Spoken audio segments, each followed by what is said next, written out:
E aí eu cheguei de frente daquele edifício que tinha sido incendiado, o Joelma, e eu comecei a passar mal. E a partir daí, esse processo foi se agravando, e eu procurei médicos e não teve jeito. E diante dos exames, todos normais, os médicos já diziam assim, você não tem nada, me passavam ansiolíticos, antidistônicos, eu cheguei a tomar Valium 10 e não conseguia dormir, o efeito era contrário. E eu comecei a partir daí a ouvir vozes, e essas vozes me diziam que eu precisava, se eu pulasse do terceiro andar onde eu morava, eu ia ficar bom. Eu me apavorei, procurei a igreja, foi um processo dolorosíssimo em minha vida, e eu não podia evitar aquilo.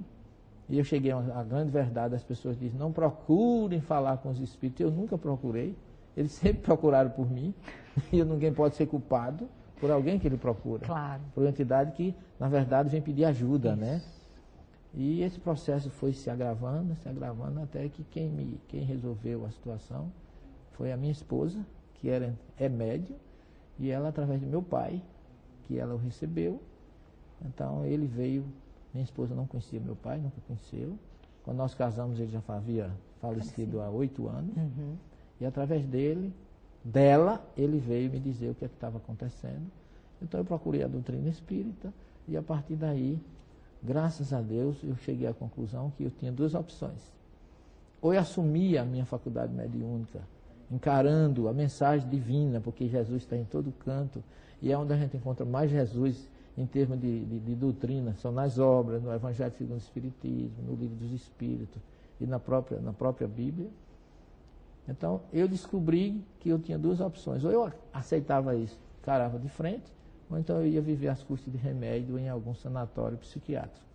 E como eu não sou lá muito burro, eu fiz a melhor opção. Acho que fiz a melhor opção e continuo com a doutrina espírita. Muito bom. E você hoje tem uma atividade dentro da doutrina, fazendo que coisas? Hoje eu ministro um curso de mediunidade na minha casa, nas quartas-feiras. Eu sou presidente do Núcleo Espírita Bom Samaritano, lá em João Pessoa, para quem eu saúdo todos os meus irmãos lá da Paraíba, de João Pessoa.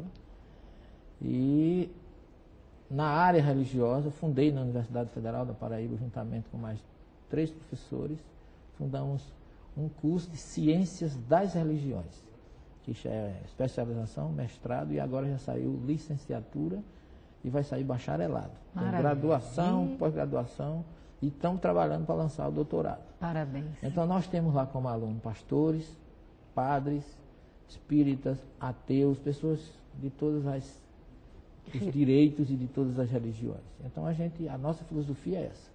Conhecer a religião do outro para respeitar. Então ninguém entra ali para a gente fazer proselitismo, mudar a religião de ninguém. Então as pessoas entram, começa assim como uma torre de Babel, cada grupinho no seu canto, e depois começa um entrosamento e a gente descobre que antes da religião tem um ser humano, tem uma criação divina, tem uma criação de Deus que merece o nosso respeito. Porque a religião é secundário diante do homem, primeiro é o homem. Jesus nunca pregou religião, ele pregou um código moral. Primeiro ama o teu próximo como a ti mesmo.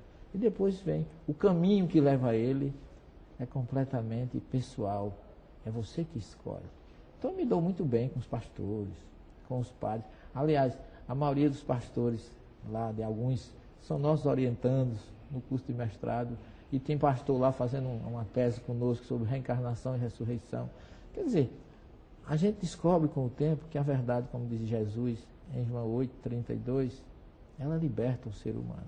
Nós vamos agora para um breve intervalo, mas quando voltarmos, esse vai ser o tema. O estudo do Severino Celestino com o Velho Testamento. Voltamos já. Continuem ligados.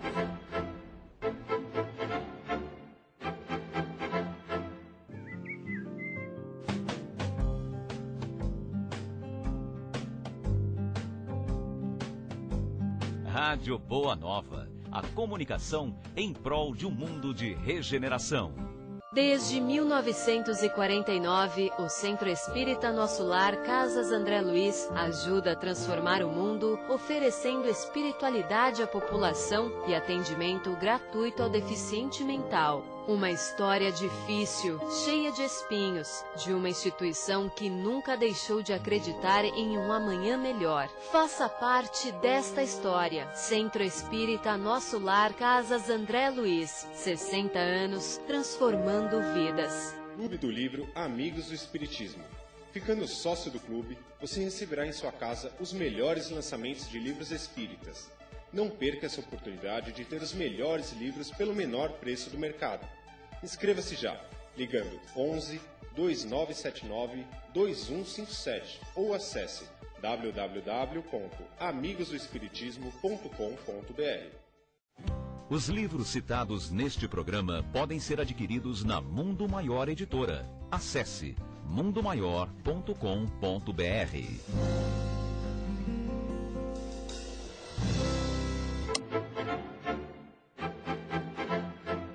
Estamos de volta com o programa Transição, a visão espírita para um novo tempo. E hoje, o nosso querido amigo Severino Celestino nos fala sobre a Bíblia e o Espiritismo. E a minha pergunta, deixada no ar no bloco anterior, foi: o que te levou a ter interesse pelo Velho Testamento, Celestino? É interessante como, estudando a doutrina espírita, eu descobri que Kardec não chama Velho Testamento, ele chama Primeira Revelação. Chama o Evangelho de segunda e a doutrina de terceira. O judeu não chama Velho Testamento, ele chama Brit Rishon, que é a primeira aliança com Deus. O Novo Testamento chama Brit Hadashah, então, nova aliança. Então, o termo Velho Testamento é inadequado. É até injusto, porque para os judeus ela está atualizadíssima. Sim. E Jesus, como judeu, no capítulo 5, versículo 17, 18 e 19 do Evangelho de Mateus, ele declara fidelidade à Torá. A Torá lê-se, primeira revelação, que é o termo correto. Torá não é lei, como muita gente traduz. Torá é ensinamento ou revelação divina. Veja como Kardec foi sábio em colocar primeira revelação. Então, a primeira revelação, Jesus se refere a ela com muito respeito.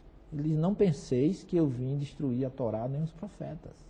Eu não vim destruir, eu vim aperfeiçoar. E ele ainda declara em Mateus 5,18 que não passará um só iude da Torá. Iude é a menor letra do alfabeto hebraico. Não passará um só iude da Torá sem que tudo seja cumprido. Ou seja, tudo que tem na Torá, leia-se Velho Testamento, é importante para Jesus. E no 5,19 ele diz: ai daquele que alterar um só iude da Torá e assim ensinar os meus filhos, será chamado o menor no reino dos céus. Mas aquele que ensinar e praticar será o maior. Veja que coisa interessante, que Jesus tem 3 versículos do Evangelho de Mateus que ele dedica ao Velho Testamento como uma obra importante. E eu fiz uma tradução do Gênesis, que é a minha terceira obra, que a gente mostra que logo do Gênesis tem citação a Jesus. O Messias está lá, no livro do Gênesis, no texto original. Qual é o nome do seu livro? O primeiro livro que nós temos, o maiores, que é Bíblia realmente, Espiritismo, chama-se Analisando as Traduções Bíblicas. É uma obra que já está em 6ª edição, já vai para 30 mil exemplares. A segunda, Sermão do Monte, que é a tradução do hebraico e do grego comparado do Sermão de Jesus, capítulo 5, 6 e 7 de Mateus. E a terceira que eu falei agora chama Bereshit, que é o nome hebraico do Gênesis. São 1.534 versículos traduzidos e comentados, direto do hebraico para o português, sem nenhum interesse religioso, mas interesse de busca da verdade. E ali a gente encontra coisas fantásticas. Portanto, Jesus nunca foi contra a primeira revelação. Kardec diz que a Bíblia não contém erros. Os homens se equivocam ao interpretá-la. Está na questão 59 do Livro dos Espíritos. E o Espírito de Verdade cita na questão 275 o Eclesiastes, e na questão 560 ele cita os Salmos. Portanto, são Jesus, Espírito de Verdade e Kardec não condenam o Velho Testamento. Você, meu querido irmão espírita, se você não conhecer, é melhor você dizer que não gosta. Agora não diga que o Espiritismo não tem nada com Bíblia, só tem.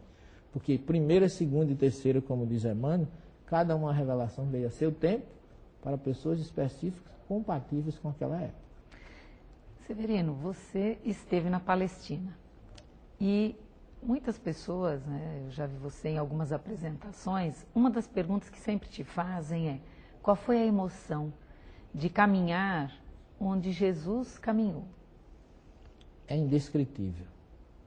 Eu, como médium, que tenho muita sensibilidade, e eu tenho uma afeição muito grande com Jesus, a história dele sempre me fascina e me emociona quando eu falo. Eu estive numa cidade da Galileia chamada Cafarnaum,